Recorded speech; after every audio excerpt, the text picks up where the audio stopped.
कलकत्ता में हुए रेप और मर्डर का मामला इन दिनों पूरे देश में चर्चा का विषय बना हुआ है।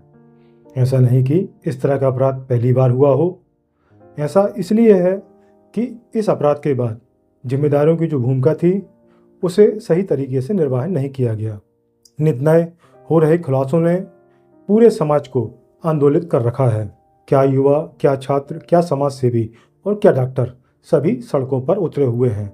वजह है कि एक सबसे सुरक्षित स्थान पर इस तरह से एक ट्रेनी डॉक्टर के साथ बलात्कार और पुलिस की हत्या कर दी जाती है। यह समझ से परे है और लोगों को इस पर विश्वास भी नहीं हो रहा। हत्या के लगभग 7 से 8 घंटे बाद पीड़िता के माता पिता को सूचना दी जाती है कि आपकी बेटी की तबीयत खराब है। उन माँ बाप को विश्वास नहीं होता जिन्होंने रात के 11 बजे अपनी बेटी से बात की थी।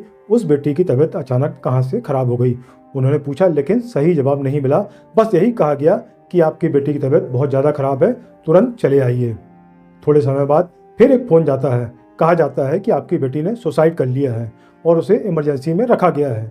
माता पिता द्वारा पूछने पर बताया जाता है कि मेडिकल सुपरिटेंडेंट के द्वारा यह फ़ोन किया जा रहा है।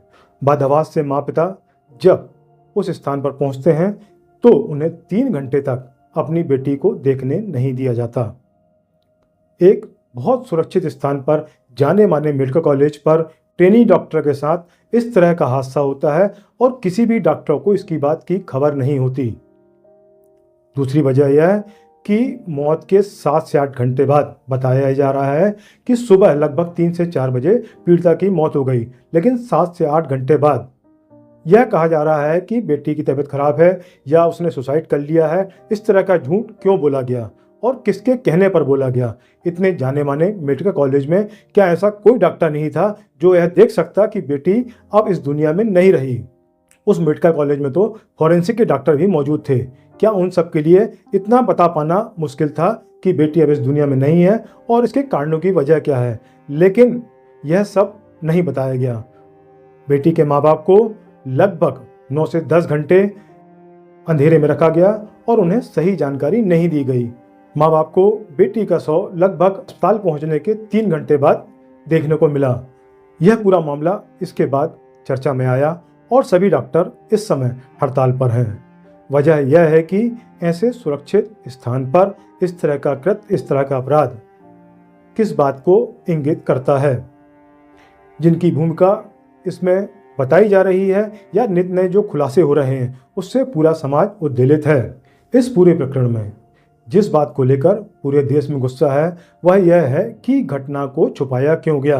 अपराध हुआ तो उसकी सूचना तुरंत ही क्यों नहीं परिजनों को दी गई?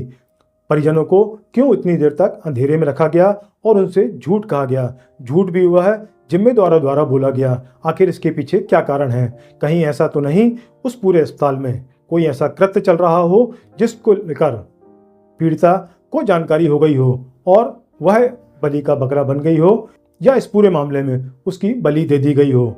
जब पीड़िता के माँ बाप को फ़ोन किया गया तो यह भी बताया गया था कि पुलिस वहाँ मौजूद है। पुलिस के रहते यदि इस तरह के कृत्य हो रहे हैं, अपराध की सूचना परिजनों को नहीं दी जा रही है, आनंद फानंद में पोस्टमार्टम किया जा रहा है और शव का अंतिम संस्कार कर दिया जा रहा है, उसके बाद यदि FIR दर्ज होती है तो निश्चित रूप से प्रश्न तो खड़े होंगे ही। अब शासन प्रशासन को इस दिशा में शीघ्र कार्रवाई करते हुए जो भी दोषी हैं उन्हें सामने लाना होगा, तभी जाकर डॉक्टरों का विश्वास शासन प्रशासन और पूरी व्यवस्था पर कायम हो सकेगा।